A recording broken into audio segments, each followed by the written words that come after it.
What if a name critics once mocked as a myth turned out to be carved in clay? And what if a supernatural event recorded in the book of Daniel was tied to a real king named Belshazzar, a king that skeptics said never existed?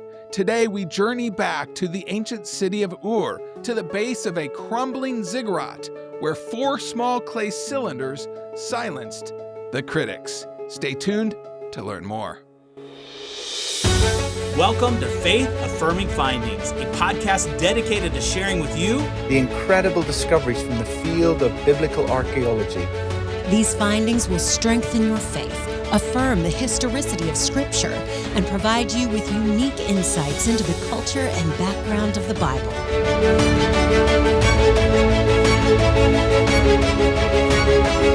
Now, here is your host, Associate Professor of Bible Exposition at Dallas Theological Seminary, Dr. Paul Weaver.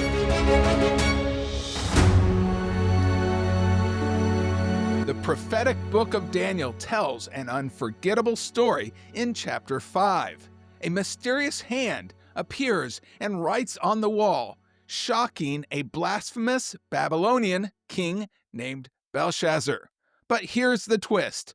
For years, critics of the Bible claimed Belshazzar never existed. His name doesn't appear in classical sources like Herodotus, and for a long time, he didn't show up in the archaeological record either, until 1854.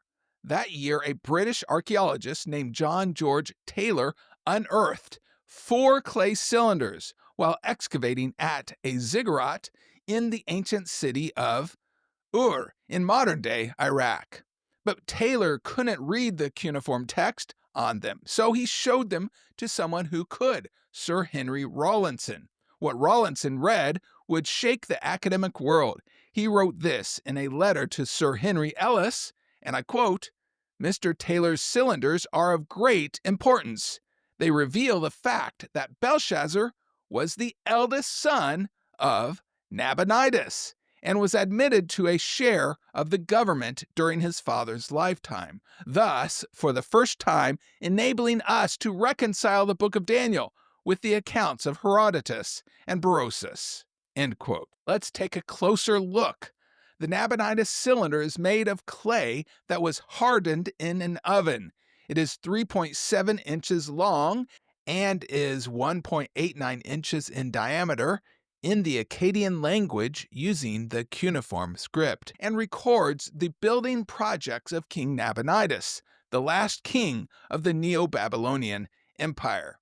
Nabonidus commissioned the creating of these clay cylinders, but the most astonishing part of these artifacts is the prayer by Nabonidus to his Babylonian deity etched in the surface of these cylinders. The inscription reads, "As for me, Nabonidus, king of Babylon, save me from sinning against your great Godhead, and grant me as a present a life of long days. And as for Belshazzar, the eldest son of my offspring, instill reverence for your great Godhead in his heart." There it is, Belshazzar, the very name critics said was fiction. Now it's written on hardened clay. Daniel chapter 5 tells us that Belshazzar held a lavish feast for 1,000 nobles, and during that feast, he desecrated the sacred vessels of Daniel's God, Yahweh, the ones that were taken from the Jewish temple in Jerusalem. Belshazzar mocked Yahweh in this drunken display of arrogance. That's when a mysterious hand appears out of nowhere, and the hand wrote words of judgment on the palace wall. In Daniel chapter 5, verse 6, we read, "Belshazzar's face turned pale, and he was so frightened that his legs became weakened and his knees were knocking." The king's wise men couldn't interpret the writing, only Daniel could. He interpreted the words as a divine warning. Daniel said in Daniel 5, verse 26, "God has numbered the days of your kingdom and brought it to an end." And that very night, Belshazzar was slain, and the Medo-Persian Empire conquered Babylon.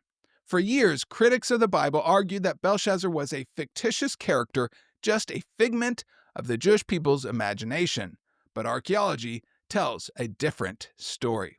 Here's the takeaway. The absence of evidence is not the evidence of absence.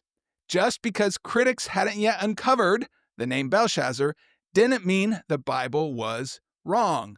The Nabonidus Cylinder vindicated Scripture once again, and it won't be the last time. Because time and time again, archaeology affirms what the Bible has claimed all along. The Bible is indeed historically reliable and worthy of your careful study. And that is your faith-affirming finding of the week. If this discovery encouraged your faith, be sure to get your copy of my book published by Kriegel Publishing entitled Faith-Affirming Findings, subtitled 50 Archaeological Discoveries That Affirm the Historicity and Reliability of Scripture. This book features the discovery that I just mentioned, along with 49 other incredible discoveries from the field of biblical archaeology. Plus, your purchase includes access to 50 PowerPoint presentations, perfect for teaching, preaching, and personal as well as group Bible studies. See you next time. Faith Affirming Findings podcast is a listener-supported podcast devoted to affirming your faith in the reliability of Scripture and illuminating your understanding of Scripture. If you would like to help sponsor the Faith Affirming Finding podcast, You can make a tax-deductible donation of any amount, large or small, at faithaffirmingfindings.com. That's faithaffirmingfindings.com and click on the Give tab. We hope you'll join us again next week for another exciting faith-affirming finding.